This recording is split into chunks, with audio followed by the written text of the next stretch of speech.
दोस्तों कोई छोटा नाम नहीं है, बहुत बड़ा नाम है अमीर खुसरो, जो आदिकाल के कवियों में गिना जाता है अमीर खुसरो। मूल नाम अबुल हसन है, अमीर खुसरो का मूल नाम अबुल हसन है और आदिकाल के अंतिम चरण में सर्वाधिक प्रसिद्ध कवि है।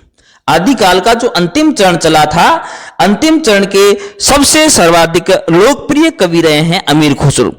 निजामुद्दीन औलिया के ये शिष्य रहे हैं अमीर खुसरो, ठीक है ना। निजामुद्दीन औलिया थे, उनके शिष्य रहे हैं। इनके बारे में एक दोहा भी प्रसिद्ध है।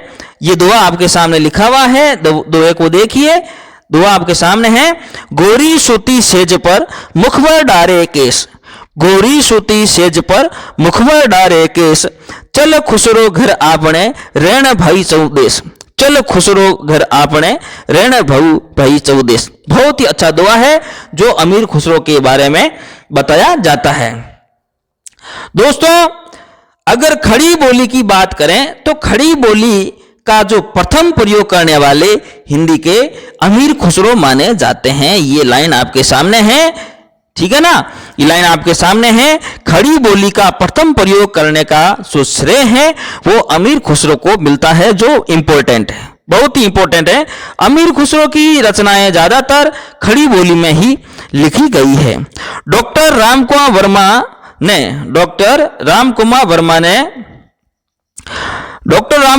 ने इनको अवधी का प्रथम कवि माना है। अवधी भाषा है ना, अवधी का प्रथम कवि इनको माना। किसने माना है? डॉक्टर रामकुमार वर्मा ने। डॉक्टर रामकुमार वर्मा ने माना है कि जो अमीर खुसरो है वो अवधी के प्रथम कवि है। परीक्षा में कई बार ऐसे सवाल पूछ लिए जाते हैं उटपटांग कि डॉक्टर रामकुमार वर्मा के अनुसार अवधी के प्रथम कवि इनमें से हैं, तो आप उसमें मलिक मोहम्मद जायसी वगैरह नहीं कर सकते या कुतुबन वगैरह ये नहीं कर सकते, जो भी अवधी के प्रथम कवि, आप इसमें अमीर खुसरो को करेंगे, ठीक है ना। ये डॉक्टर रामकुमार वर्मा के अनुसार है। ब्रज और अवधी को मिलाकर काव्य रचना का प्रथम प्रयास है वो अमीर खुसरो ने किया है। ब्रज भाषा है ना, ब्रज भाषा और अवधी दोनों भाषा को मिलाकर जो प्रयोग किया है वो अमीर खुसरो ने प्रयोग किया है।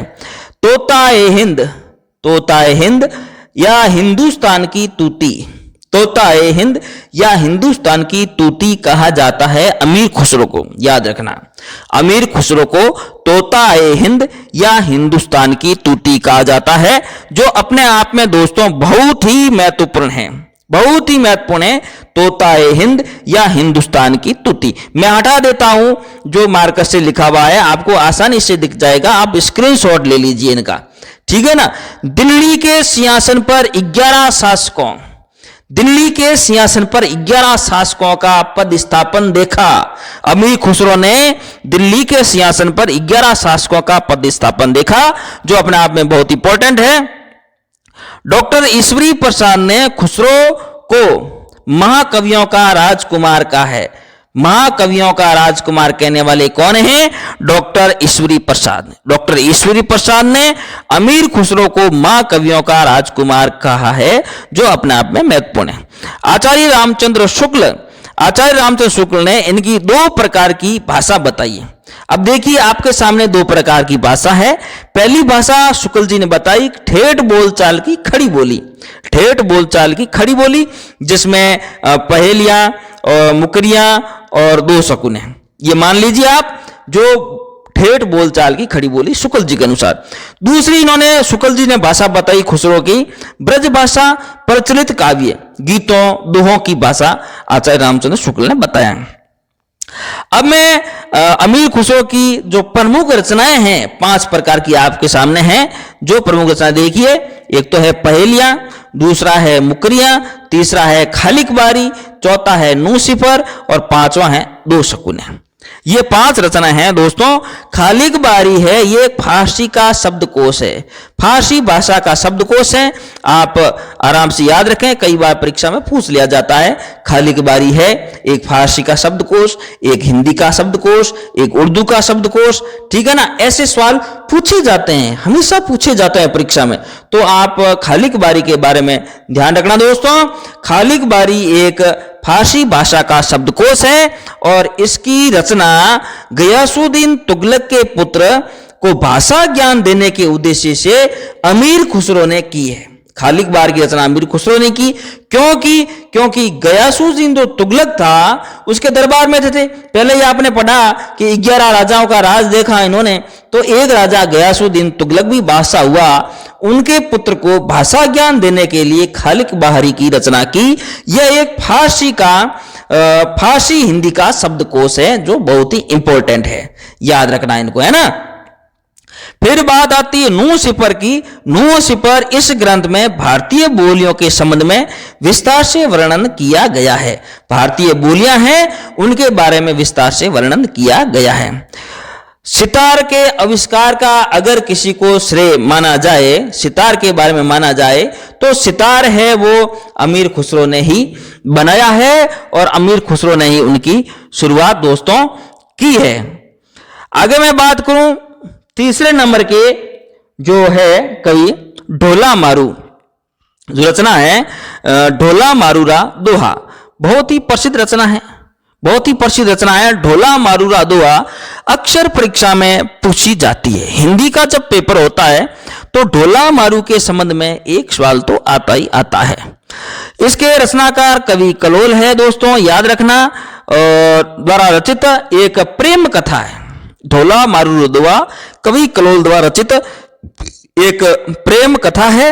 मूलतः ये रचना दोहा छंद में की गई है। मूलतः ये रचना दोहा छंद में की गई है, याद रखना। तो परीक्षा में पूछ लिया जाता है ढोला मारूरा दोहा की रचना है दोहा छंद में, चौपाई छंद में, तो और किसी दूसरे के बारे में पूछ लेंगे, चौपाई में, सोरठा में, है ना। तो याद रखना ढोला मारूरा दोहा जो है, जो कवि कलोल उसके रचनाकार हैं, ये एक प्रेम कथा है। ये रचना दोहा छंद में की गई है। 11वीं शताब्दी में कुशल लाभ या कुशल राय, कुशल लाभ या कुशल राय, कुशल लाभ या कुशल राय ने इसमें चौपाइयां जोड़कर इसका विस्तार कर दिया। मूल इसके रचनाकार है कवि कलोल और 11वीं शताब्दी में क्या हुआ था, कुशल लाभ या कुशल राय जो विद्वान हुआ उन्होंने कुछ चौपाइयां जोड़कर इनको विस्तार में लिख दिया। ढोला मारू रचना, इसकी रचनाकार के बारे में पूछे तो दोस्तों कवि कलोल करना, और छंद के बारे में पूछे तो दोहा छंद आप करना। दोहा छंद आपके सामने है, दोहा छंद करना। इस रचना में कच्छावा नरेश नल, कच्छावा नरेश नल, कच्छावा से नरेश नल के पुत्र ढोला ता बीकानेर के पुगल के राजा पिंगल, राजा का नाम है पिंगल, की पुत्री मरवण तथा मालवा की रानी मालवणी के त्रिकोण प्रेम का संबंध है। कई बार परीक्षा में पूछा जाता है ऐसी कौन सी रचना है जो त्रिकोण प्रेम से संबंधित है, ऐसी कौन सी रचना है जो त्रिकोण प्रेम से संबंधित है। तो त्रिकोण प्रेम से संबंधित रचना है वो है ढोला मारूरा दोहा। दोस्तों याद रखना ढोला मारूरा दोहा है जो एक आपके दोहा छंद में लिखित है और ये एक त्रिकोण प्रेम का एक अच्छा उदाहरण है, त्रिकोण प्रेम का एक अच्छा उदाहरण है। इनके बारे में आप स्क्रीनशॉट ले लीजिए या आप लिख लीजिए। आचार्य हजारी प्रसाद द्विवेदी ने ढोला मारूरा दोहा रचना के दोहों को हेमचंद्र और बिहारी के बीच की कड़ी माना है। यह है अपने आचार्य हजारी प्रसाद द्विवेदी जी का मत, जो आप याद रखना। द्विवेदी जी का मत है कि आचार्य हजारी प्रसाद द्विवेदी ने बताया ढोला मारूरा दोहा रचना के दोहों में हेमचंद्र, सिद्ध हेमचंद्र और बिहारी के बीच की एक कड़ी है।